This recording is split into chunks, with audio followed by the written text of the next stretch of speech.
Viajantes bem-vividas.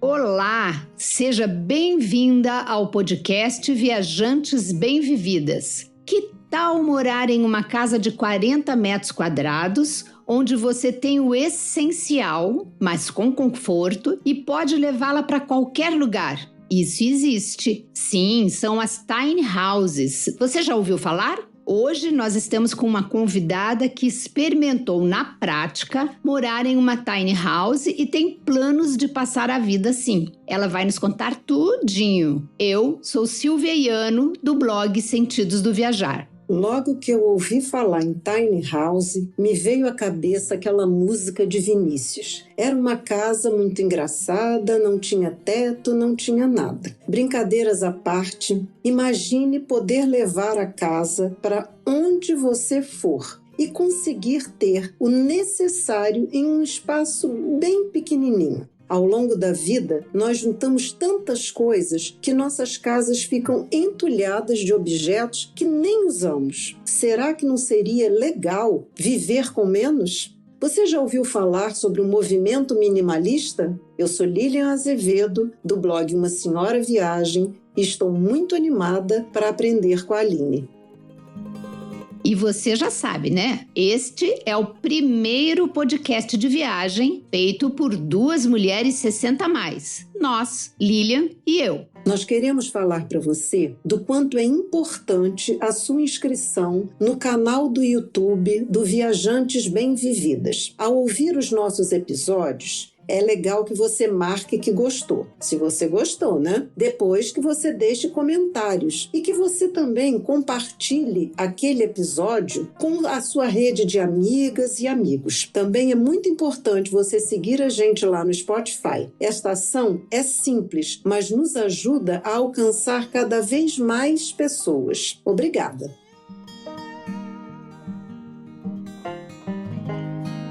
Então vamos lá. Como nós já falamos, hoje nós estamos recebendo a Aline, que recentemente fez uma viagem de carro sozinha pelos Estados Unidos, onde experimentou um tipo de hospedagem bem diferente. Já já ela vai nos contar com detalhes e eu tô super curiosa. Mas antes de tudo, Aline, conta pra gente quem é você e o que você faz. Gente, que delícia estar aqui. Sinceramente, eu preciso dizer para vocês, né, que desde que vocês me chamaram para conversar, eu comecei a ouvir o podcast e eu me apaixonei, eu super me identifiquei. E eu agradeço super a oportunidade de estar aqui, né, como se eu estivesse tomando um café, a hora do chá, alguma coisa do tipo. Mas se eu fosse resumir, eu diria que meu nome é Aline e eu trabalho como comissária de voo, ou aeromoça, e como professora de português para estrangeiros. Eu nasci em São Paulo, eu cresci em Joinville, eu fiz faculdade em Curitiba, eu morei em Floripa ano passado e agora eu voltei a morar com os meus pais em Senador Canedo, uma cidadezinha do lado de Goiânia, aqui no Goiás, ou seja, do ladinho de vocês, né? Do ladinho de mim. A Lilian mora no Rio de Janeiro, na cidade maravilhosa. Verdade. Aline, essa é uma pergunta já tradicional que nós fazemos a todos os nossos entrevistados. Como e quando viajar entrou para a sua vida? Como é que foi assim, a sua história de viajante? Você viajava quando você era pequena, com seus pais? Você viajou na adolescência? Ou você só começou a viajar já adulta, trabalhando? Como é que foi a sua história? Exatamente. É engraçado que em Joinville, né, é uma cidadezinha e eu era muito diferente, né, porque as pessoas lá são mais brancas, mais alemãs, de tradição alemã. mãe, e eu sou de São Paulo, então lá eu já era vista meio diferente. E eu lembro que quando eu viajava muito nas férias para casa das minhas tias em São Paulo, eu ia muito com a minha mãe, a gente ficava um tempão lá. Eu chegava lá e as pessoas olhavam para mim e me achavam diferente. Eu, ok. Então se eu viajo, se eu tô em lugares diferentes, eu sou diferente. E aí, quando eu viajava, voltava pro sul, né, Joinville, as pessoas também me viam meio diferente. Mas a gente viajava mais de ônibus e eu adorava. A gente ia muito pro litoral de Santa Catarina, os meus pais são de São Paulo, né? Então, quando a gente se mudou pra Joinville, todas as férias a gente ia pra praia, a gente curtia muito, a gente acampava na praia e... Eu tinha essa questão de viajar e ir pra praia ou visitar meus parentes em São Paulo, basicamente isso. Aí eu fui fazer faculdade em Curitiba, né? Porque naquela época todo mundo de Joinville relacionado à música, eu cresci estudando música, né? Eu quis fazer faculdade de música. Ia ou pra Curitiba fazer faculdade ou pra Floripa. Aí eu, vou pra Curitiba. E aí, quando eu cheguei lá, a minha prima, tem uma prima, Nath, maravilhosa, que começou a voar como comissária de voo numa empresa. E aí nos pernoites em Curitiba a gente saía pra passear e tal. E aí eu olhei pra ela assim, eu falei, e se eu trabalhasse disso aí também, Nath? Ela olhou pra mim assim e falou, oi? Como assim, moça? Você cresceu estudando música. Eu olho pra você, eu só vejo música. Mas eu falei, por que não? E aí foi assim, no último ano da faculdade, eu fazendo estágio, trabalhando, fui fazer o curso de comissária e fui fazer a prova da ANAC, fui fazer tudo ao mesmo tempo e me apaixonei, assim, super me apaixonei. Demorou um ano pra eu entrar mesmo, começar a trabalhar, mas assim que eu entrei, eu falei, uau. E é engraçado que a primeira vez que eu viajei de avião, eu já estava com um crachá da empresa no pescoço. Sério? Eu não estava trabalhando ainda, mas eu já era funcionária. Eu já tinha feito todo o treinamento em terra. E aí eu tinha uma semana para começar o treinamento em voo. Então, nessa uma semana, eles deixaram a gente ir para as nossas casas, né? Meus pais já moravam em Goiânia. E aí eu peguei o voo de São Paulo para Goiânia. Foi meu primeiro voo na vida. E depois que eu comecei, não parei mais. O que mais te fascina nessa história fantástica? Aliás, antes de tudo, você conta pra gente, quando você começar a responder a pergunta, em que você fazia em música. Eu fico pensando assim, como mãe, a minha filha estudou a vida inteira música e na hora de se formar e começar a trabalhar, resolve ser comissária, muda tudo. Então deve ter sido um pandemônio na sua família. Mas vamos lá, conta aí pra nós no que você fazia de música e conta pra gente o que mais te fascina e o que mais te desafia no exercício da tua profissão de comissária de voo. Então, eu cresci estudando violino, mas o que eu queria mesmo era ser violinista de orquestra, né? Só que para isso eu teria que ter feito bacharelado em violino. Só que para entrar no curso de bacharelado, você já precisa ter um nível muito alto. Então eu pensei, vou fazer licenciatura em música, que é um curso mais amplo, que é para dar aula de música em escolas do ensino regular ou ensino de música especificamente. E depois eu faço bacharelado. Mas no decorrer dos 4 anos de licenciatura, eu senti que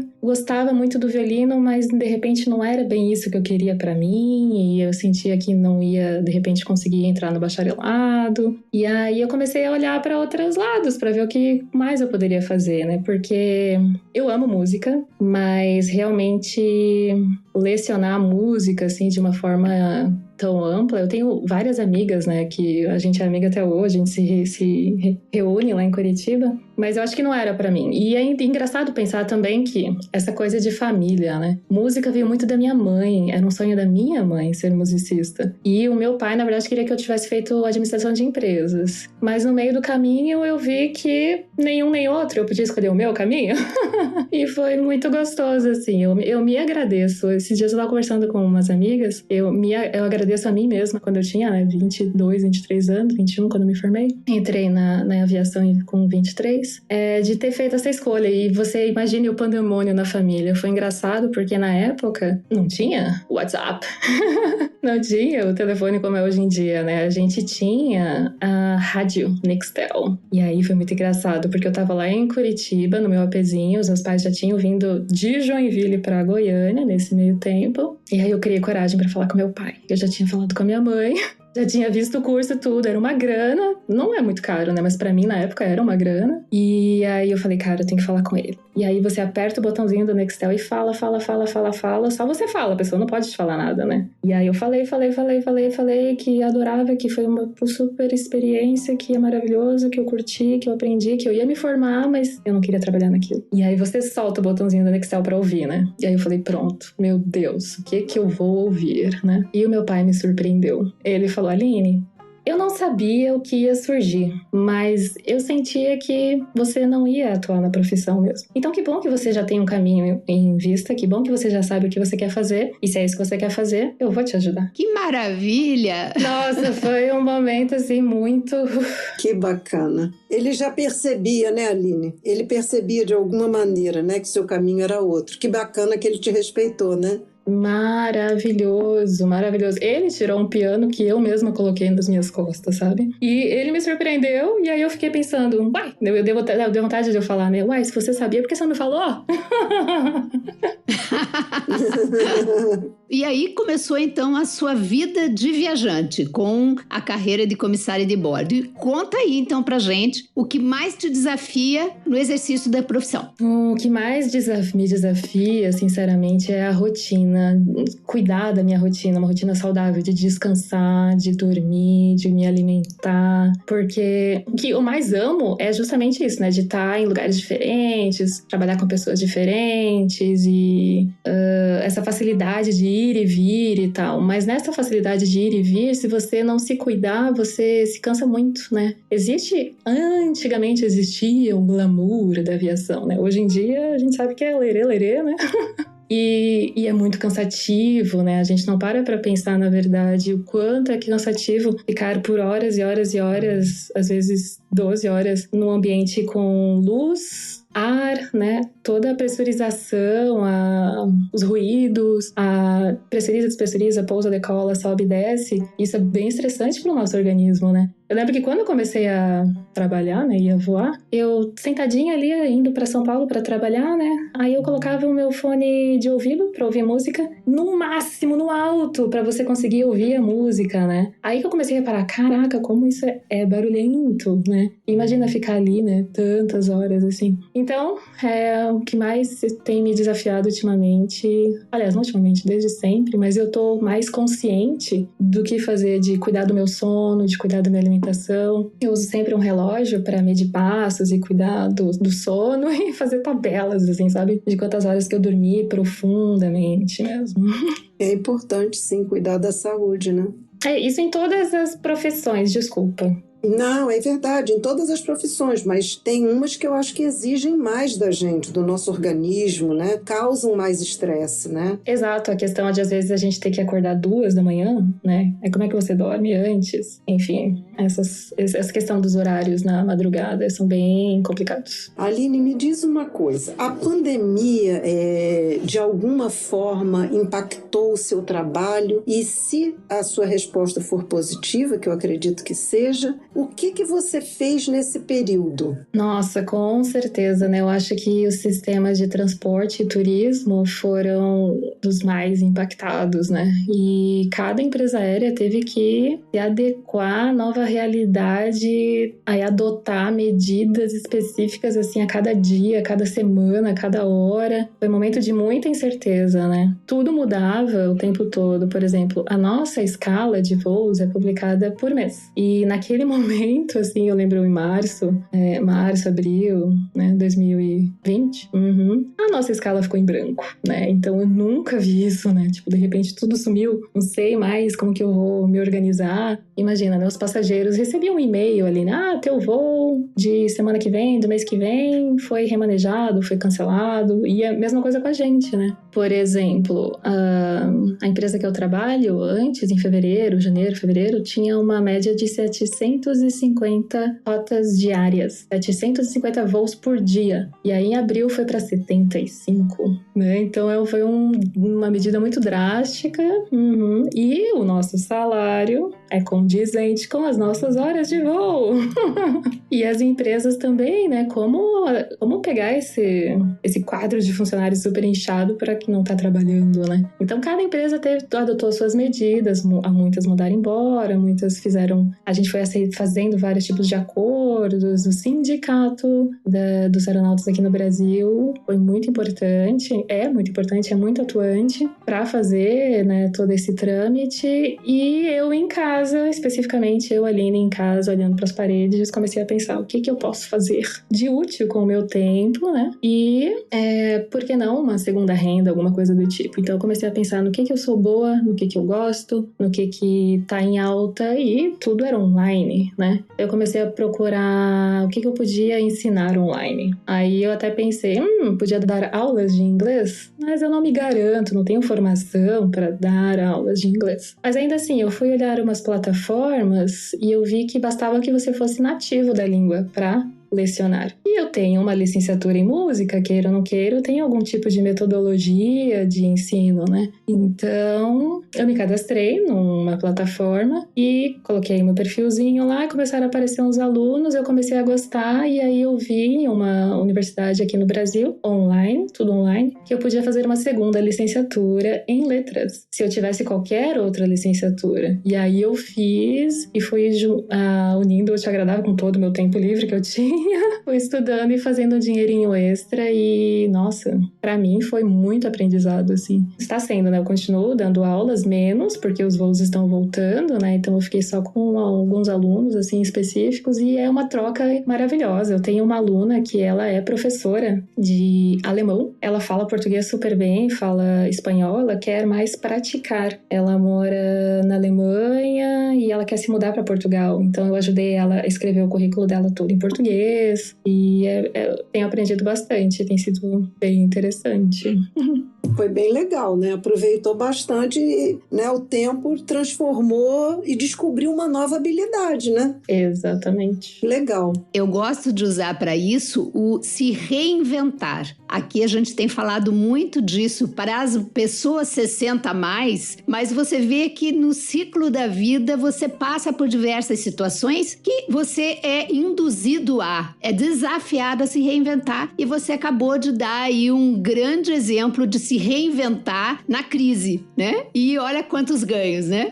Então, e em função do seu trabalho, você teve possibilidade de viajar para quais lugares, assim? Você já trabalhou em voos internacionais ou só nacionais? O que você já conheceu com essa profissão de comissária de voo? Então, na empresa que eu trabalho, a gente não tem aviões grandões, aqueles aviões que eles chamam de wide body, que são 2 corredores dentro, sabe? Esses aviões que que cruzam oceanos, que vão para a Europa e tal. A gente é o mesmo avião que faz um trecho Goiânia-Brasília, faz também, por exemplo, Brasília-Miami, Orlando. Então é o mais longe que eu fui a trabalho, Estados Unidos, mas a gente faz tudo aqui, a América Latina, América do Sul também, mais América do Sul, né? E maravilhoso, né? Nossa, foi a primeira vez que eu viajei, já falei, né? Primeira vez que eu viajei de avião na vida. Já era trabalho e internacionalmente também foi. Isso é muito interessante, né? Você nunca ter viajado de avião, escolhido uma carreira de trabalhar em avião, né? No transporte aéreo, sem ter tido a vivência anterior, e já o primeiro voo já era trabalhando. Isso eu nunca tinha ouvido, é inédito para mim. E que bom que você se apaixonou, né? Porque não foi um voo que te motivou, foi a experiência da sua prima, né? Muito legal. E complementa então a tua resposta, Aline, com quais lugares, assim, que você já visitou fora do Brasil, internacionalmente, e no Brasil também, assim, no geral. Não precisa ser todos, mas pelo menos os que você lembra, assim, principais. A trabalho, a Argentina, Chile, Uruguai, Paraguai, República Dominicana e Estados Unidos. Desculpa, eu sou muito ruim com números. Por exemplo, se você me perguntar quantos países você já foi, não sei dizer. Porque eu não sou de ficar contando, assim, assim, sabe? Uhum. Daqui por diante você escreve num papelzinho, porque você vai ficar muito famosa e vai precisar dizer isso, viu? Vai anotando aí na sua listinha. Aline, quanto tempo você fica na cidade onde você pousa? Assim, você acha que dá para conciliar descanso entre um voo e outro e conhecer um pouquinho da cidade? Você consegue assim, conciliar trabalho e lazer, e a viagem a lazer? Ótima pergunta, porque, por exemplo, o tempo mínimo que a gente tem de pernoite a trabalho pela regulamentação é 12 horas. Então, sinceramente, eu posso dizer que eu conheço os aeroportos das capitais de todos os estados do Brasil, mas eu não posso dizer que eu conheço todo o Brasil, né? Eu não me atrevo a dizer isso, eu adoraria dizer isso, mas na realidade, às vezes o tempo de pernoite que a gente tem é o mínimo e a gente acaba, né, tá muito cansado, então tem que descansar. É 12 horas para dormir, comer, se arrumar e sair de novo, às vezes, né? E nessas 12 horas também tá o tempo do percurso do aeroporto até o hotel. Às vezes o hotel é 1 hora de distância, né? E às vezes a gente tá economizando, às vezes a gente tá estudando, são muitas variáveis, né? Então vai do momento e do interesse, né? Mas, por exemplo, o meu primeiro pernoite internacional a trabalho, eu trabalhei muito, eu tava super cansada, super estressada, era tudo primeiro, e foi de 12 horas em Buenos Aires. Mas você acha que eu fui dormir? É claro que não. Eu tava com uma tripulação maravilhosa, né? E aí a gente saiu pra passear, bater perna, conhecer. Meu Deus, né? Então é diferente, vai do momento. Ok, e também do local onde você está, né? Se você nunca viu, a curiosidade é maior do que o cansaço, muitas vezes. Embora tenha que cuidar disso também, né? Porque no dia seguinte a dureza é grande. Mas vamos aí, continuando. Conta pra gente, Aline, qual é o seu estilo de viajante? Se você é do estilo mochileira, se você é do glamour e do alto luxo, ou como é o seu jeitinho? Qual é o tipo de lugar que você mais gosta de visitar? Olha, eu acho que eu sou mais mochileira raiz, viu? Eu ouvi um episódio de vocês falando de como vocês escolhem hotéis, Airbnbs, eu achei incrível, né? Vocês são super cuidadosas, muito bonitinho. Mas eu ainda tô numa fase de que eu preciso economizar bastante para me dar ao luxo em outros aspectos, em outros passeios, outras experiências, né? E também eu gosto muito de viajar de forma lenta, né? Por mais de ser, eu posso falar que eu sou mochileira, mas eu não gosto de ficar, por exemplo, eu nunca fiz um mochilão na Europa, 10 dias, 10 países. Eu gosto de ir para um país e ficar o máximo tempo possível para entender como a cidade funciona, como as pessoas vivem, para conhecer pessoas locais, né, se possível. E como eu viajo sozinha também, fica até mais fácil, né, conhecer pessoas locais e outros viajantes em hostels, por exemplo, né? Então eu fico muito em hostel, mas eu gosto de diversificar, né? Às vezes eu preciso de conforto e privacidade também, né? Então às vezes eu fico, sei lá, 3 diárias num hostel, 3 num hotel mais gostoso, ou num Airbnb mais diferenciado, numa localização diferenciada. E aí eu vou economizando, né? Para economizar, curtir, conhecer pessoas locais, conhecer lugares diferentes. Mas na verdade também eu sou muito introvertida, então eu amo estar na minha companhia, eu valorizo conhecer outras pessoas, mas eu gosto muito de um tempo assim só pra mim também, que é difícil em hostel, né? Tem sempre um monte de gente. Ali o barato é realmente a convivência, né? Uhum. Dos lugares por onde você já esteve, já viajou, quais assim mais te encantaram, te mobilizaram, assim, e por quê? Eu diria que foi a minha primeira viagem internacional na vida sozinha, sem ser a trabalho. Eu quis testar, assim, o meu inglês, né? Porque eu meio que aprendi sozinha e eu gosto muito. Eu percebi que eu tinha uma facilidade, mas eu nem sabia exatamente quanto era essa facilidade. Então, primeira coisa na vida, vamos fazer um intercâmbio, né? Aí eu escolhi o Canadá, por ser um país, assim, mais seguro, um inglês mais claro e mais barato até do que os Estados Unidos, né? O dólar canadense é mais barato. E aí eu tinha que fazer uma escala em Nova York. E a minha primeira viagem na vida, sozinha, né? E passeio, sem ser a trabalho. E aí eu tinha uma amiga da faculdade morando lá, a Rudiani. Só que ela morava lá, ela trabalhava como... quando você cuida de bebês, de babá. Você é uma babá? Babysitter. Isso. E ela morava na casa dos patrões, na casa da família, né? Aí eu pensei, bom, vou, né, ficar uma diária, 2, eu vou encontrar ela durante o dia, né, pra gente bater perna junto, coisa do tipo. Mandei uma mensagem pra ela e aí ela me falou: ai, Aline, que show, vem mesmo e fica aqui comigo. Eu, oi? Como assim, amiga? Você não mora na casa dos seus patrões? Ela falou, sim, eles são super queridos, tem um quarto extra aqui, pode vir, pode ficar o tempo que você quiser. Eu falei, nossa, sério? Então tá, então eu vou. Aí eu fiquei 3 noites lá e, cara, foi incrível. Minha primeira vez chegando no aeroporto, pegando Uber pela primeira vez, isso em 2014, 15, nem lembro muito bem. E aí coloquei o endereço dela, dos patrões dela, né? Não fazia nem ideia de onde eu tava indo. Muito bem, né? Quando eu cheguei lá, era umas quadras do Central Park. Eles eram uma família de judeus super queridos, super acolhedores, me receberam super bem, a Ru também. Nossa, eu fiquei encantada, fiquei super acolhida, fiquei, nossa, encantada, apaixonada. E aí tá, né? E aí depois fiquei só 3 noites, 2 noites, 3, não lembro muito bem. Peguei já, voltei pro aeroporto e fui para Toronto, que eu ia ficar 1 mês, né? E eu tive muita sorte de ficar com uma família canadense. Os avós eram gregos, né? Mas eram o casal, os pais, e 2 crianças. E eu cheguei bem no final de semana, que era aniversário da menina que tava fazendo 11 anos, a Sofia. E ela tinha ganhado um teclado de presente. Ela super amava música. E a gente se divertiu horrores. Nossa, e assim, eu tive muita sorte, porque depois conversando com colegas da minha escola, eu vi que a maioria das casas que recebem pessoas assim, são de pessoas assim do mundo inteiro, menos do Canadá, né? O que seja. Que eles também, na verdade, eram gregos, né? Mas... E aí a comida grega, a salada grega. Ai, gente, nossa, eu... A segurança, a casa. Pra eles moravam numa casa de gente pobre, porque era lá no fim da cidade, né? Era a última parada do metrô. Mas pra mim era uma casa incrível, maravilhosa.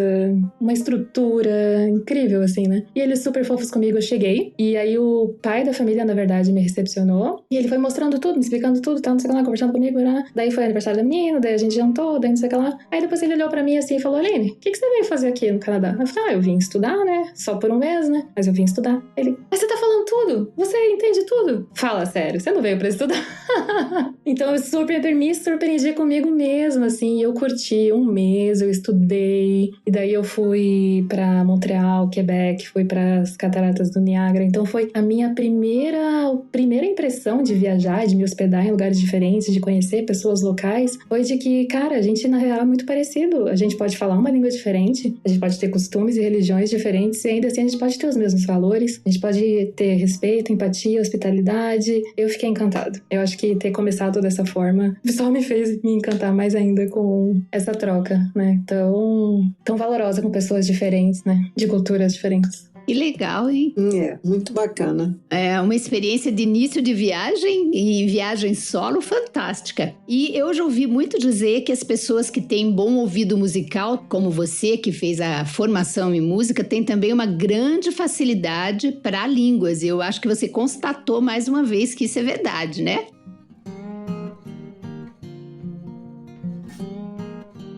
E vamos lá, continuando sua trajetória. Nós acompanhamos uma viagem sua recente que você fez de carro sozinha para os Estados Unidos. Conta um pouquinho pra gente como surgiu essa ideia de viagem e o que motivou você a fazê-la. Conta aí. Então, eu recebi o e-mail de férias em fevereiro e eu não estava pensando em viajar. Ano passado, eu passei minhas férias em Floripa e eu acabei até morando por lá o ano passado. Mas aí eu voltei para casa dos meus pais em Goiânia para economizar e investir em alguns projetos, né? Que a gente vai até conversar sobre isso. E aí eu vi que eu poderia usar um benefício férias para ir para o México, que eu nunca tinha ido. Comecei a pesquisar hospedagem lá e pensei em ficar em tiny houses lá. E aí conversando com os amigos, assim, relacionados a tiny house, eles me surgiram de ir para a Flórida, que lá tem muito mais. Aí pesquisando mais ainda, eu vi que a fronteira estava mais flexível, que eu podia ir direto para a Flórida. E aí eu comecei a ver outras tiny houses em outros estados dos Estados Unidos. E aí eu pensei, putz, mas e aí? Eu vou ficar viajando de avião para lá e para cá? Como que eu faço para viajar diferentes estados, assim? E aí, como o que a gente segue no Instagram tem muito a ver, né? Eu sigo muitas pessoas que moram em van, motorhomes e tal. E eu pensei, puxa, e se eu alugasse algo do tipo, né? Aí eu podia ficar e conhecer várias tiny houses, conhecer diferentes estados dos Estados Unidos, fazer uma viagem na Flórida mesmo, assim, pra conhecer muito, porque de pernoite a trabalho a gente não conhece muito. E aí eu vi que um motorhome seria ideal, mas também totalmente fora do meu orçamento. Comecei a pesquisar carros menores que eu pudesse dormir. E aí eu achei essa Chrysler Pacifica. É um carro, assim, eles chamam de uma minivan.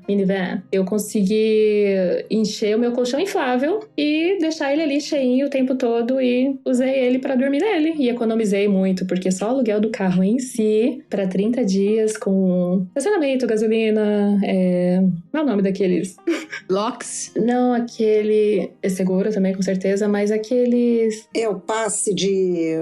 Tipo Connect Car, sem parar, né? Essa tag de passe livre, né? Os cartões. É isso. Eu não fazia ideia de quanto ia ficar tudo isso, né? E eu me surpreendi. Eu vou fazer um vídeo, vou ajudar as pessoas que quiserem se programar para fazer esse tipo de viagem, né? E quando você aluga um carro, não é só o aluguel do carro, né? É muito mais coisa envolvida ali. Enfim, e aí foi uma forma de economizar, de fazer o que eu queria fazer, de ter a experiência de ficar em tiny houses e é isso. Aline, conta aqui pra gente, nessa viagem, então, que você alugou esse carro, aonde você parava o carro para dormir? Você não sentiu medo, não considerou que fosse perigoso dormir nos lugares que você parava? Você faria o mesmo se você estivesse aqui no Brasil, ou você acha que lá oferece essa segurança necessária? Olha, com certeza eu senti medo, porque eu nunca tinha feito isso, mas aos poucos eu fui me sentindo mais segura, né? Conforme eu fui pesquisando mais sobre. Tem um aplicativo que essas pessoas que moram em carro e vans usam muito, é o iOverlander, que eles selecionam, eles veem onde você tá e onde teria lugares possíveis para você acampar, ou para você tomar banho, ou para você abastecer, ou para você dormir. E Walmart, aqueles mercados gigantes deles lá, alguns são bem tranquilos, para muitas pessoas estacionam ali para dormir. E academias também, Planet Fitness, também algumas são 24 horas, e eu até fiz o cadastro nessa academia para eu poder tomar banho, enquanto eu não estava em nenhuma casinha, então eu treinava um pouquinho, tomava banho também, e dormia às vezes no estacionamento também, quando a academia era 24 horas. Eu percebi, por exemplo, na Flórida foi muito mais tranquilo, eu me senti muito mais segura, mas conforme eu fui indo para outros estados, eu comecei a perceber mais policiais na rua, e aí eu comecei a ficar um pouco mais tensa, eu comecei a ver uns movimentos meio estranhos, as ruas meio diferentes, né? A minha última noite dormindo no meu carro em Austin, por exemplo, foi um pouco tensa. Eu dormi muito mal, eu acordei várias vezes com uns barulhos muito estranhos, aí eu acordava assim pra olhar, não via nada. E aí depois que eu saí do carro, eu vi uns riscos no vidro de trás do carro. Não foi uma sensação muito boa pensar que enquanto eu tava ali dormindo, alguém tava ali riscando o vidro do meu carro, né? E acho que se eu tivesse que dormir mais alguma noite no meu carro, eu teria ficado em um camping, pelo menos, né? Eu teria procurado uma estrutura, assim. Não é caro, mas é uma grana, né? Então, o meu intuito de usar o carro para dormir foi economizar o máximo possível e ficar em mais hospedagens de Airbnb, de tiny houses que eu pudesse também, né? E se eu faria isso no Brasil, olha, teria que ter muita pesquisa e eu ficaria em campings, né? Não dormiria num mercado, né? E não dormiria... E acho que sozinha seria mais complicado, assim. Eu acho que acho que uma amiga, né? Um casal seria ideal. Mesmo assim com muitos receios, né? E campings, né? Uhum. Campings acho que seria o lugar ideal, né? Tanto aqui quanto fora, mas eu acho que a aventura sua foi interessante, porque tem algumas possibilidades lá que são mais seguras, né? Como mercados, por exemplo, eu não sabia. Mas vamos lá! Mas além de você se hospedar no carro, você também se hospedou nas tiny houses. E como é que você descobriu esse tipo de hospedagem? Conta pra gente. Fala um pouquinho pra gente o que é tiny house, porque eu mesma só descobri quando eu vi o seu vídeo. E por que você decidiu ficar nessas casas? Conta aí. Então, pra mim, tiny house surgiu assistindo vídeos do YouTube, assim, sobre sobre casas alternativas, móveis sob medida, coisas diferentes. Tem uns canais gigantes de Tiny House Tours, né? Que eles mostram casinhas diferentes. No YouTube tem um na Nova Zelândia, que é o Living Big in a Tiny House, e tem um nos Estados Unidos que é o Tiny House Giant Journey, por exemplo. E aí, conforme a gente vai assistindo esses vídeos no YouTube, a plataforma mesmo vai te sugerindo conteúdos parecidos, né? E eu assisti isso só lá fora. Eu falei, nossa, seria interessante, mas é uma coisa lá de fora, né? Aqui no Brasil não existe. E aí, conforme fui assistindo, o YouTube sugeriu pra mim um vídeo do Robson e da Bel, do A Vida com Pés Descalços. E eles mostram toda a trajetória deles. E aí eu saí curtindo tudo, saí comentando, comecei a seguir eles no Insta. Ano passado eles fizeram uma mentoria com o objetivo de reunir pessoas que queiram viver, divulgar e construir ou investir, né, nesse estilo de vida. E, nossa, eu me apaixonei por tudo. Porque o que é uma tiny house, né? Tiny é minúsculo, é tipo o mínimo do mínimo do mínimo. Não é nem só uma casa pequena, é uma casa minúscula, digamos assim. Só que hoje em dia, né, existem tiny houses que são gigantes, na verdade. São luxuosas, tem banheiras e tal. Então vai do que é o mínimo pra você, do que é importante pra você, né? E qual é a função da tiny house? É essa coisa de... Isso surgiu nos Estados Unidos mesmo? É uma coisa recente? É antigo? Tem um escritor inglês, o Henry Thoreau, não sei como é que fala o nome dele, que ele tem um livro, né, bem famoso, o Walden, e já é essa pegada, isso, sei lá, no século 17, 18, sobre você viver com o mínimo, você sair das grandes cidades, ser autossuficiente, ser autossustentável, você plantar, você colher, você... É uma coisa bem intimista, né? Uma coisa... E aí, na pandemia, isso viralizou, né? Ficou cada vez mais forte, né? Alternativas de casa, alternativas de viver. E aí, eu me encantei por isso.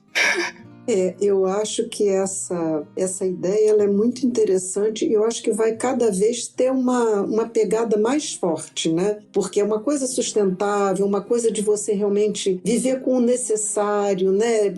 Tanto desperdício, né? Tanta coisa que a gente tem que não usa, que não desfruta daquilo, né? Então eu acho que é uma outra concepção de vida e eu vejo que não só na pandemia, mas já vem há algum tempo que as pessoas todas estão pensando assim, querem uma vida diferente, querem sair daquela mesmice, querem sair daquela cidade, tudo já, né, tão padronizado, né, de casa, de prédio, de condomínios, né, e procurar uma coisa diferente. É bem interessante. O que você achou dessa hospedagem? Quer dizer, quando você teve a possibilidade de ficar nas tiny houses, o que você achou assim? Atendeu a sua expectativa? Você acha que se hospedar em tiny house é diferente de morar em tiny house? Quando você pensa assim, eu gostaria de ter isso como um projeto para minha vida, você acha que você teria que modificar o que na sua vida para morar numa tiny house? Exatamente. Morar é uma coisa, né? Se hospedar por alguns dias, né, são conceitos diferentes, né? E das tiny houses que eu fiquei, com exceção de uma, eu diria que todas foram pensadas como hospedagem de Airbnb mesmo, porque elas são bonitinhas, instagramáveis, digamos assim, né? Fotinhas bonitinhas e tal, mas não tem muito espaço de armazenamento de coisas, por exemplo, né? Era o básico para você se hospedar por alguns dias mesmo, que é maravilhoso, que é funcional, é legal. Eu, né, estou planejando morar em uma e com as muitas horas de vídeos de tiny house que eu assisti, com essas tiny houses que eu me hospedei, com a mentoria do Robson, né? Eu vejo potencial para transformar, por exemplo, esses Airbnbs numa casa mesmo, mas aí é uma questão de planejamento, investimento, que eu já tô pensando em tudo isso, né? E de usar cada centímetro quadrado do espaço para você desenvolver móveis multifuncionais, para você ser criativo e para você parar e pensar o que realmente é importante para mim, né? Por exemplo, com relação a roupas, eu comecei a fazer, eu li o livro, aquele projeto 333, e eu comecei a fazer aqui aqui na minha casa mesmo. A gente tem um closet gigante aqui, mas as minhas coisas estão todas em caixas. E eu tenho uma partezinha só do meu guarda-roupa, de cabide e de parte embaixo, que é o que eu uso por 3 meses. Mas aí eu tenho que me planejar pra pensar, o que combina com o quê? Tá frio, tá calor, um casaquinho, não sei o que lá, não sei o que lá. E depois de 3 meses eu renovo todo esse meu guarda-roupa. Então eu tenho muitas roupas. É demais, eu acho. Tô tentando diminuir. Mas elas estão fora da minha visão, né? Isso me dá até uma paz. Eu me arrumo muito mais rápido. E eu comecei a fazer isso esse ano. E aí, conforme eu fui usando, assim, as pessoas começaram a me olhar e falar, nossa, Aline, como você tá bem arrumada? Tô sempre com as minhas melhores roupas. E aí, conforme eu vou fazendo esse reciclagem, né? Esse ciclo, né? De 3 em 3 meses, eu consigo usar todas as minhas roupas. E se eu não usar, eu já sei que eu não vou usar mesmo. Eu não usei em 1 ano, não usei em 2 anos. Vamos passar pra frente. É uma ideia muito legal. Já pensando na minha tiny house, como vai ser. E nessa tua experiência de tiny house, como que você imagina, de tudo que você já leu, já aprendeu, já assistiu, quais as vantagens e desvantagens de se morar em uma tiny house? Como que é o processo de mudar de um lugar para o outro? Porque me pareceu que essa seria uma das vantagens. Mas pelo pouquinho que eu observei, também não é uma coisa fácil nem barata. Como também parece não ser barato construir a tiny house. Então eu queria entender isso um pouquinho mais. Quais seriam as vantagens e desvantagens desse estilo, né? Viver numa tiny house. Eu acho que não é para todo mundo, né? É para pessoas que realmente gostem dessa questão de minimalismo, né? Eu, por exemplo, de uma forma muito pessoal, para mim, eu vejo como um poder, né? De eu dizer para mim mesmo o que é realmente necessário, o que é realmente importante para mim. Eu ainda tô aprendendo, né? Sobre isso. E eu acho que quando a gente se coloca em situações diferentes, a gente descobre coisas sobre a gente que a gente nem sabia, né? Eu tenho observado, né? Esse movimento de viver com o mínimo tem crescido bastante, principalmente agora com a pandemia, como a gente falou. E esse movimento de ficar nas nossas casas também, que tornou as nossas casas mais organizadas, mais limpas, mais gostosas de se estar, pelo menos na minha experiência que eu tenho percebido. E eu, por exemplo, eu gosto de espaços bem organizados, bonitos, funcionais, até espaços vazios na medida do possível, né? E eu acho que a vantagem e a desvantagem acaba sendo a mesma, tipo a dor e a delícia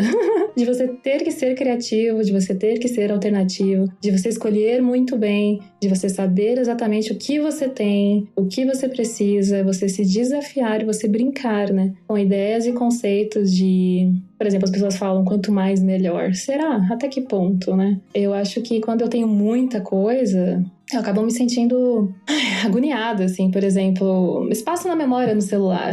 É horrível ficar com o celular cheio. Então por que a gente fica com as nossas casas, com os nossos guarda-roupas cheios? Você tem espaço, é espaço para crescer, espaço para criar, espaço para ser criativo, né? E com relação ao processo de mudar de um lugar para o outro, vai depender, então, do tamanho da tua casinha, né? Do peso. E isso é muito, eu acho incrível, porque a partir do momento que você tenha uma tiny house sobre rodas, né, construída no chassi para transportar, você tem que estar muito consciente de tudo que você coloca ali dentro. Os eletrodomésticos, você tem que ter uma ideia, no manual você olha exatamente o peso, e aí você sabendo exatamente o peso da tua casa. Você sabe exatamente qual é o peso da tua casa, da estrutura em si, dos móveis, de tudo. E aí sim você pode transportar ela com segurança, né? E aí é todo um cálculo feito para saber que tipo de motor vai ter que puxar essa casa em específico. Aí eu sabendo disso, eu alugo o serviço de um caminhão e me mudo. Nos Estados Unidos, por exemplo, existem umas caminhonetes muito potentes, né? Mas aqui no Brasil teria que ser uma tiny,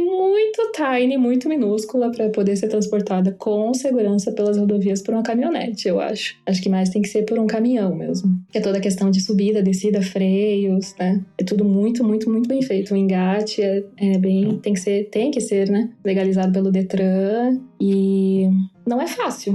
É complexo.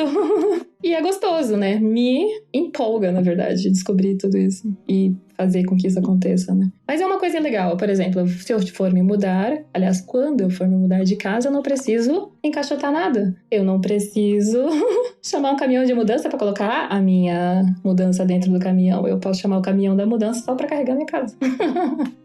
Mas, Aline, toda a ideia da tiny house sempre tem que ser dela ser transportada de um lugar para o outro, ou você pode ter uma tiny house, vamos dizer assim, fixa, estável num lugar, por exemplo, um pequeno condomínio com várias tiny houses, né? Ou a ideia da tiny house tem que estar sempre associada com a questão dela ser deslocada para outro lugar. Aí aproveita para me dizer para a gente o seguinte: você quer mesmo morar numa casa assim? E aonde você pensaria assim, eu queria minha casa em tal lugar, na praia, numa montanha, nananã. Por que você escolheria o lugar que você me responder? Perfeita pergunta, é bem isso. Não, a tiny house não precisa ser móvel, construída num chassi. Você pode, de repente, você tem um terreno num lugar distante, você pode fazer uma tiny house ali para você fixa, né? Desde que, de preferência, você pense toda essa questão de ecossustentável e de ser o mínimo do mínimo e de ser bem feita. Não é uma coisa pequena para você ficar batendo o joelho aqui, batendo a cabeça ali. Tem que ser uma coisa ergonômica, bem feita, confortável. Isolamento térmico acústico, camadas de parede. E aí sim, pode estar ali fixa no teu terreno. E ainda hoje em dia existem tecnologias de off-site, que eles constroem casas transportáveis, né? Então, eles constroem a base, o teto, as paredes, tudo bonitinho, e aí coloca num guindaste, né? Coloca em cima do caminhão e transporta ela até o terreno, chega lá, tira com o guindaste e coloca no terreno, né? Então ela foi transportada, e dali depois ela pode ser puxada de novo no guindaste, no caminhão, vai para outro lugar. Então as tiny houses podem ser fixas, transportáveis ou móveis. Elas podem ter ali a rodinha delas ali, aí é só puxar. O que mais me encantou no conceito de tiny house, no caso, é as tiny houses sobre rodas. São as tiny houses móveis, justamente. Porque eu sou meio nômade, né? Essa questão de ter nascido num lugar, crescido em outro. E mesmo em Joinville, que eu morei dos 4 aos 17, a gente se mudava muito. Eu estudei em mais de 10 escolas no ensino fundamental e médio. Então eu tenho essa coisa de facilidade e gostar de conhecer pessoas diferentes e fazer amizades diferentes, né? E aí eu amo o litoral de Santa Catarina, porque me remete à infância, eu amo cachoeiras, eu gosto muito também, tenho muito me interessado em morar no interior, fugir das capitais, apesar de eu precisar estar perto de um aeroporto por causa do meu trabalho. Mas com a pandemia eu senti um desejo enorme de ter um cantinho para chamar de meu, né? De ter algo com a minha cara. Eu não sabia aonde eu queria morar, mas quando eu vi essa possibilidade, eu falei, cara, eu não preciso escolher agora. Eu posso simplesmente fazer o meu cantinho, ter o meu cantinho, e aí os lugares vão surgindo no caminho.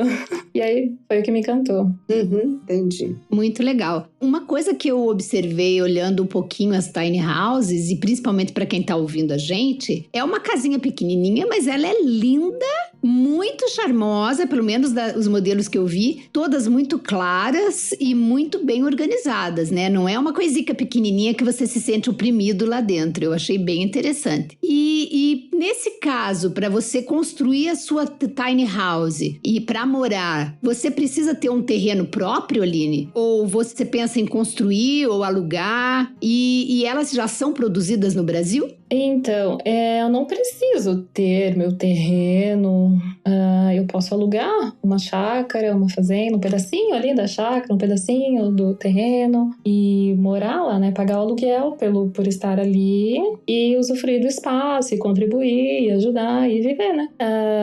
Eu pretendo construir para morar, a princípio, e quem sabe depois um dia construa outras e alugue vilas de tiny houses que já estão surgindo no Brasil.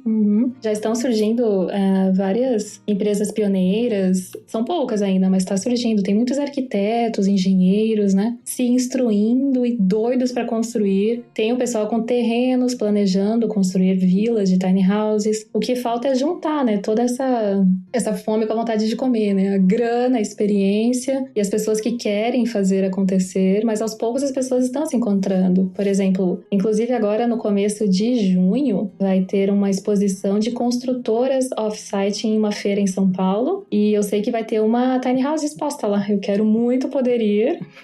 E as pessoas vão se juntando, vão conversando sobre isso e o movimento vai acontecendo, né? Vai crescendo. Até onde eu sei, tem 3 tiny houses sobre rodas legalizadas pelo Detran para circular pelas rodovias do Brasil. Mas aos poucos está surgindo outras aí também, né? Aline, pelo que você já falou até agora, né, já dá uma ideia assim, de alguns conceitos que estão ligados a essa coisa de morar em tiny house. Né? É uma ideia de um conceito minimalista, de uma integração com a natureza, né, de você ter assim, o fundamental.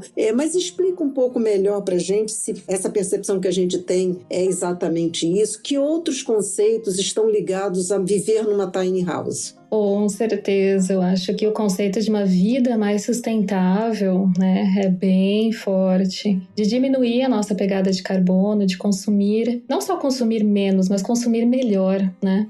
Reduzir esgoto cinza, por exemplo, as tiny houses que eu fiquei nos Estados Unidos, por serem Airbnb, todas eram com esgoto normal, né? Mesmo que elas eram sobre rodas, elas estavam ali há muito tempo, meses, anos, sei lá, é um negócio, né? Então o esgoto normal é mais fácil para uma pessoa que tá ali por um dia, 2, né? Mas as pessoas que moram mesmo em tiny houses, até por uma questão de ser mais fácil a questão do esgoto e pensando na sustentabilidade, eles têm privadas secas, né? Então não tem o esgoto cinza. Então a água e aí o material de limpeza que é usado é ecologicamente sustentável, não vai agredir o solo e é muito mais fácil, na verdade, também, né? De ter. E aí, utilizando energia solar, né? E aí, a questão também de fazer uma parte de uma comunidade, de viver em comunidade. Foi muito interessante eu fazer essa viagem. E aí, conforme eu fui conhecendo as pessoas, eu falava sobre a minha viagem, eu falava sobre os lugares que eu estava. E aí, até os meus hosts do Airbnb, né? Eu perguntava, eu posso fazer fotos, posso fazer vídeos, posso postar depois, porque eu faço parte...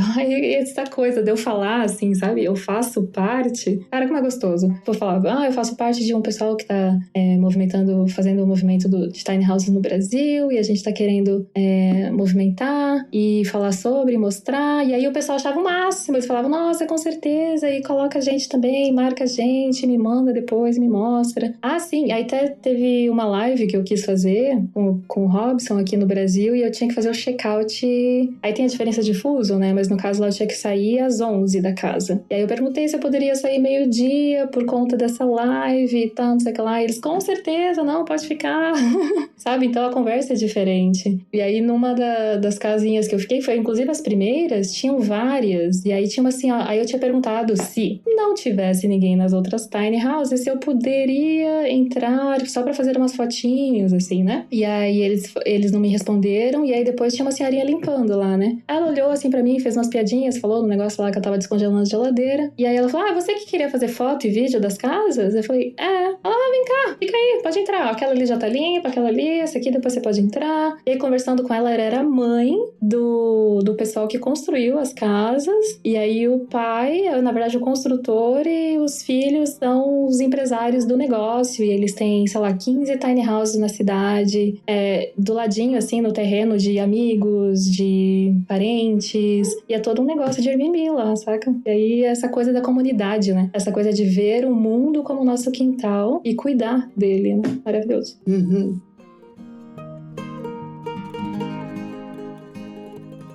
Ótimo, essa experiência é muito interessante, né? Você vê que realmente as pessoas têm um interrelacionamento bem legal e tem um propósito comum, né? E aí eu vou exatamente entrar nessa questão. Na sua experiência de estar nas tiny houses, você chegou a ver pessoas 60 mais hospedadas ou morando nessas casas? Eu não vi, mas eu sei que tem muito. Por exemplo, na Flórida, em muitas tiny houses, pessoas e vilas e comunidades de pessoas que alugam por Airbnb e moram. E a Flórida, por si só, é um destino muito famoso de aposentados americanos, né? Ou seja, às vezes as pessoas estão lá naquela vidinha de casão, mas aí todos os filhos saem de casa e eles ficam com uma casa gigante, e aí eles querem simplificar, por que não, né? É perfeito. Você acha que esse tipo de casa, então, pelo que você está respondendo, seria adequada para pessoas 60 a mais, né? Você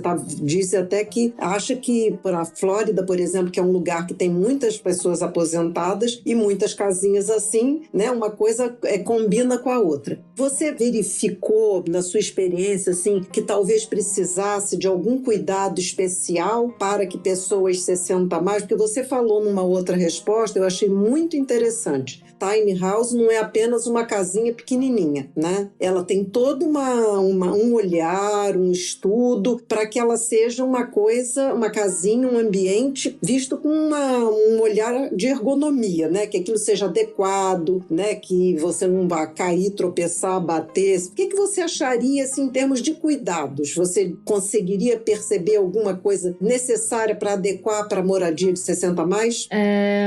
Uma das coisas que mais me encanta na Tiny House é justamente quando você constrói uma para alguém, é como se fosse um retrato dessa pessoa. Até uma frase, na verdade, do Jay Sheffer, que é considerado o pai das Tiny Houses, ele fala que cada Tiny House construída para uma pessoa específica é como se fosse um retrato. Então é feita para aquela pessoa, né? Com o intuito de usar a altura e a largura e o comprimento da casa inteira, normalmente as pessoas fazem loft, né? Então coloca a cama em cima do banheiro, a cama em cima da cozinha e tal. E aí faz uma escada armário, que é muito legal para armazenamento. E às vezes essa escada tem um ângulo meio esquisito, não é ergonômico. Isso não é legal, né? O legal é que ela seja muito bem feita. E para pessoas, assim, 60 a mais ou qualquer outra especificidade, eu acho que é interessante você usar só o térreo, né? Não deixa a cama lá em cima, deixa a cama na parte de baixo. Dá para fazer assim também. A minha tiny house, inclusive, será assim, não terá nenhum loft. Então, ela é totalmente acessível. Eu acho que é perfeita. É isso, é de você ver exatamente o que você precisa, quer, espera e desenhar, né? Um arquiteto consciente, um designer de interiores com experiência para te ajudar a fazer exatamente da forma que você precisa. Muito legal. Então, é viável. Vai depender do projeto e do retrato de cada um. Muito legal. Você se relaciona com pessoas de diferentes idades em viagem, Aline? Você teve, né, oportunidade desse tipo de contato nessa viagem que você fez aos Estados Unidos? E se você teve, o que você achou desse relacionamento intergeracional? Com certeza. Em viagens, eu adoro observar pessoas diferentes. Nessa viagem em específico, eu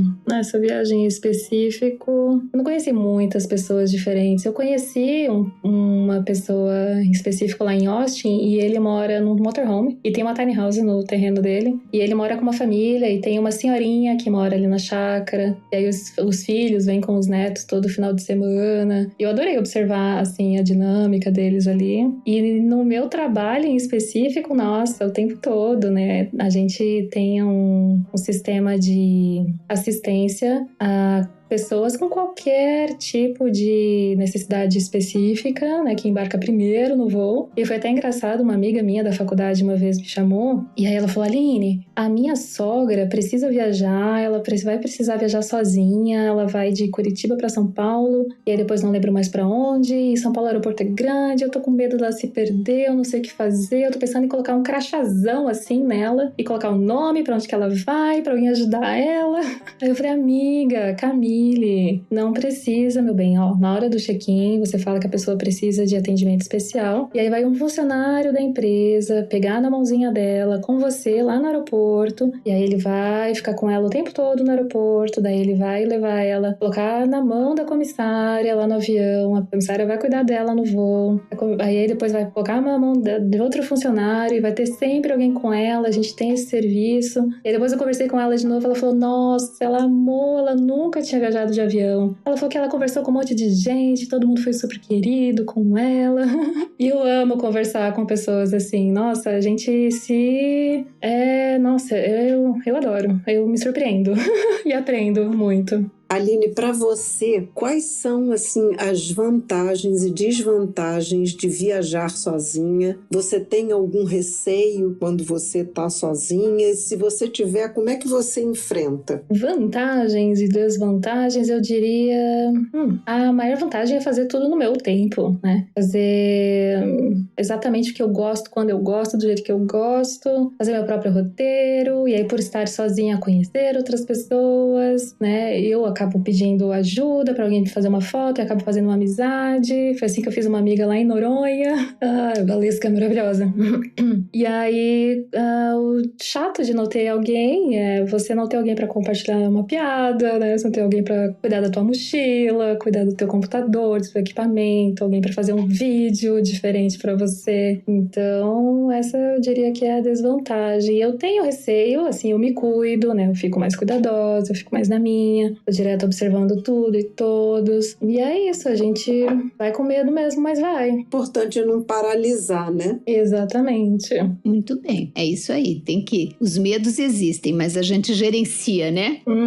Agora tem que buscar segurança e estar atenta, né? Atento a tudo. Mas tem, como tudo na vida, suas vantagens e desvantagens. Você falou bem. E você acha fácil viajar para os Estados Unidos, Aline? Quais fatores você diria que são precisos estar atento? Assim, que você precisa estar alerta e sensível, especialmente viajando sozinha, no caso para os Estados Unidos ou até outros países? Então, eu acho tranquilo, mas talvez porque eu me garanta no inglês, né? Então fica mais fácil para me comunicar com o chinês, com o japonês. Eu acho que a nossa comunicação é primordial, né? Tem até uma frase de um psicólogo alemão que fala que a nossa linguagem limita o nosso mundo. E no caso, não só a linguagem de falar outros idiomas, mas também a forma como a gente fala, a nossa linguagem corporal, né? Como que a gente se porta. A gente ter, assim, uma questão de ser humano mesmo, ser ético, ser sincero, verdadeiro, né? Por exemplo, você perguntou para os Estados Unidos, e a questão da imigração lá, né? Sempre é um momento meio tenso, né? E aí, dessa vez, por exemplo, ela me perguntou várias coisas. Eu nem falei muito, assim, que eu ia dormir no meu carro, né? Claro. Mas ela me perguntou, por exemplo, até quanto de dinheiro que eu tinha. E eu fui sincera. E aí, ela me olhou meio assim, ela perguntou, tá, e quantos cartões de crédito? Aí eu falei, meu Deus. Aí você fica perguntando, por que ela tá perguntando isso? Mas eu fui sincera, né? Enfim. Então eu acho que é isso, seja onde for, seja falando com o policial ali da imigração, seja falando com a pessoa num café, seja falando com a pessoa do hotel, eu acho que é a nossa comunicação, né? A gente se sentir seguro, a gente passa segurança também, né? Aline, quais são os seus planos de viagem para o futuro? Então, meus planos, na verdade, são muito fluidos, assim, eu acho que...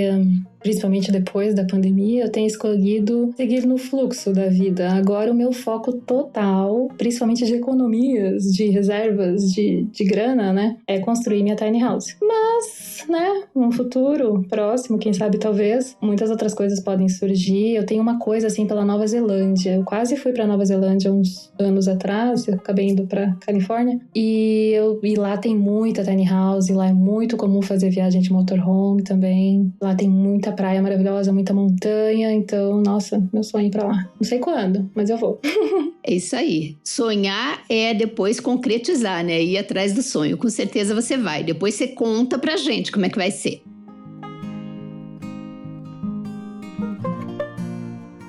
E se você pudesse, Aline, já encaminhando para o fim da nossa entrevista, infelizmente, se você pudesse dar um conselho ou deixar uma mensagem para as mulheres que gostam de viajar, sejam elas jovens como você ou 60 mais como nós, o que você diria? Quanto mais planejamento, melhor, né? Seja lá qual for a viagem, quanto mais você conseguir descobrir sobre o que fazer, onde comer, porquê, de história, mais rica, mais segura, mais econômica vai ser a tua viagem, né? Mais fluida, menos estresse. E claro, se surgir uns imprevistos, não sabia disso, vou ali, beleza, aí eu não vou em outro lugar. Aí você vai adaptando em cima do que você já tem, né? Mas hoje em dia, né, com a internet, com tantos blogs, o blog de vocês maravilhoso, com tantas dicas, podcast, YouTube, é tão gostoso a gente pesquisar, né? E prestigiar também quem compartilha aquela experiência, né? engajar, responder, perguntar quem fez aquele vídeo, quem fez aquele conteúdo. E aí você só vai na fé, na coragem, o caminho vai aparecendo, as pessoas aparecem e a gente só cresce, né? Eu percebo que conforme eu comecei a viajar, realmente comecei a crescer de diferentes formas, né? Como pessoa, como cidadã, como mulher, como ser pensante. É isso mesmo. Muito legal. Bem, Aline, infelizmente estamos terminando a nossa conversa e a gente gostaria que você deixasse as suas redes sociais, onde você divulga as suas viagens, para que nossas ouvintes possam acompanhar suas viagens, suas aventuras, seus projetos. Então, eu tenho meu Instagram, né, eu tenho ele desde sempre, só tem coisa lá de sabe Deus desde quando, mas agora eu comecei a fazer umas coisas mais organizadas, mais bonitinhas, assim, e eu vou começar um canal no YouTube, que é Where is Aline também. Pois é, nossa, eu tô, assim, naquela curva de aprendizado que eu tive na pandemia com relação a dar aulas de português, agora eu tô com editar vídeos, e eu tô curtindo muito, quero me organizar para publicar o máximo que eu puder sobre essa viagem, para ajudar o máximo de pessoas que puder, e coisas de antigamente. Eu tenho muitas coisas de quando eu fui pra Tailândia, de mergulho, de Machu. Então, assim, coisas muito gostosas que tá lá guardadinhas que nem eu revisito, né? Então, acho que quando eu publicar essas coisas vai ser um presente pra mim mesma e pra quem quiser acompanhar também. Muito legal mesmo. E essas experiências nossas, elas vão ter muito mais valor e importância se a gente compartilha, né? Eu acho que é isso que motiva a Lilian, eu e tantos blogueiros e podcasters. É compartilhar aquilo que a gente vivencia, né? E você vai ver o quanto que é prazeroso. Trabalhoso, mas prazeroso. E você vai bombar no canal. Vamos lá. Então, foi um grande prazer conhecer você, Aline, a sua história de vida, ver como que essa vida lá na infância, né, de mudança, cada vez fica mais claro pra gente como que a forma que a gente foi criado lá enquanto criança influencia na nossa vida adulta, né? Essa mudança te deu instrumento para enfrentar o mundo com formas variadas, né? E isso é muito legal. Então, esse seu aprendizado reflete hoje na tua forma de desbravar o mundo, né? E também foi interessante ver a tua inquietude pelo viver diferente, pela sustentabilidade, por viver mais racionalmente, né? Menos consumismo. Isso tudo foi uma coisa que mexeu muito com a gente aqui, tenho certeza que inspirou outras pessoas também. E conhecer sobre Tiny House foi fantástico, a gente aprendeu bastante, eu aprendi muito aqui, tenho certeza que todos aprenderam. Amei a frase, porque tira também aquele preconceito, né, de, meu Deus, um negócio pequenininho, apertado. Amei essa frase que você usou, de que uma Tiny House, ela é construída pelo retrato da pessoa, né, na verdade ela é o retrato da pessoa. E é isso, é o que aquela pessoa valoriza, o que para ela é importante, que vai estar ali, né, a idade dela, né, que ela tem, né, exatamente o que você falou da escada, que foi uma coisa que eu tinha visto nas tiny houses, uma escada muito íngreme, cama muito alta, com um pouquinho espaço para você se movimentar. Essas coisas não servem pra gente, 60 anos, mas ela pode ser construída adequada às nossas necessidades. Mas para isso, a pessoa tem que ter essa cabeça de uma forma diferente de viver, né? Mas quem sabe se com essa sua fala e essa sua divisão com a gente do seu conhecimento, pessoas que estão nos ouvindo não estão se inspirando, né? As mulheres que nos seguem não estejam aí, sendo cutucadas por esse bichinho do novo modo de viver, né? De um novo modo de morar. E se interessem por conhecer um pouco mais sobre esse método, né? Esse projeto das tiny houses. E assim o movimento no Brasil também vai aumentando, né? Eu acho que com certeza foi uma conversa inspiradora, né? É sempre bom as pessoas conhecerem coisas novas e abrirem a sua mente para novas formas de viver. Muito obrigada, Aline, sua energia, sua vibração por essa maneira de viver, de morar, foi contagiante. Querido ouvinte, você sabe que pode ouvir esse episódio e outros do Viajantes Bem-Vividas a qualquer hora. Inclusive, uma coisa que o podcast traz é a praticidade, que enquanto você está fazendo as mais variadas atividades, você pode estar escutando comentando os episódios do nosso podcast no YouTube, no Spotify, no Google Podcasts e Apple Podcasts. E a gente tem um pedido especial para você. Se você nos ouvir no YouTube, curta o episódio clicando em gostei, porque aí o Google vai entender que esse episódio, que esse conteúdo é legal e ele distribui para um maior número de pessoas. E também compartilha o nosso episódio com a sua rede de amigos. Isso nos ajuda muito. E pode enviar também comentários e sugestão de novos temas ou no Instagram Viajantes Bem-Vividas ou mandar para o nosso e-mail viajantesbemvividas@gmail.com. Um abraço bem apertado. Aguardamos você daqui 15 dias na quarta-feira. Até lá. Obrigada, Aline. Tchau. Yay! Beijos.